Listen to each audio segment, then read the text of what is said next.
I call the Honourable Member Rahui Katani. Tēnā koe. Tēnā koe, Mr Speaker.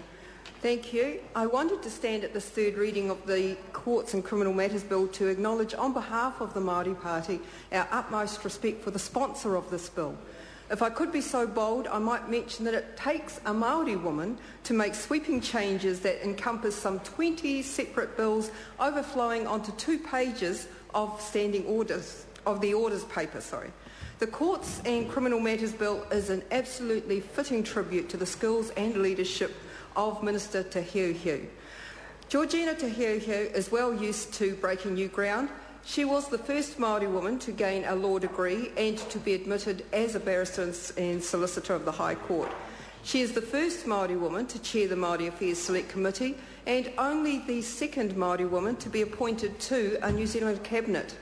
And in the decade prior to entering Parliament in 1997, Minister Te Heuheu was a member of the Waitangi Tribunal, a director of the Māori Development Corporation and a member of the Court's Consultative Committee.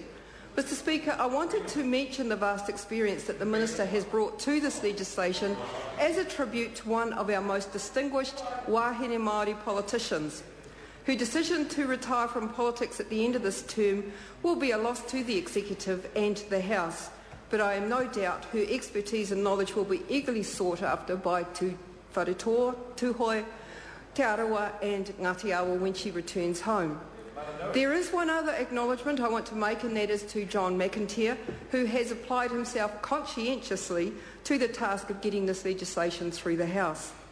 The bill seeks to address a general concern about the amount of overdue fines, the dissatisfaction of victims when offenders do not comply with reparation orders, and the frustration of creditors and debtors using the court's civil debt enforcement process. There are long-standing matters of concern which the Minister herself has dealt with in a comprehensive and efficient manner. Mr Speaker, I would have to say that the general concept of criminal matters and penalties is not exactly a matter that our constituency have raised with us as a matter of priority. The Māori Party does, however, support the effective use of taxpayers' money as it relates to a more efficient court system, including the collection of fines. And I want to be quite clear that we are distinguishing between the action of the state pre-court, the process of sentencing, prosecutions and charges, and the actual administration of that sentence handed down. The Māori Party has consistently raised concerns around the administration of the justice system. This nation, to our shame, has a system of justice in which one group of people, Indigenous New Zealanders, are disproportionately overrepresented.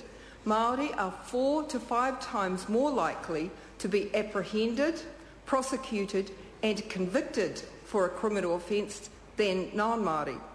This legislation does nothing about this, but we are hopeful that the work taking place under the Drivers of Crime strategy will make some desperately needed progress with the fence at the top of the cliff rather than the bat at the bottom. This raft of legislation is all about honouring one's dues, paying up on debts that have been incurred. This is an approach to enhance the administration of the fine system rather than letting things slip and eventually sending recalcitrant offenders off to jail. We have had a huge issue in New Zealand of overdue penalties, and so anything that can improve upon the administration of the system has to be supported. Finally, I have to say, of course, we would rather not be devoting some time in the House to the issue of reparation, of crimes and punishment.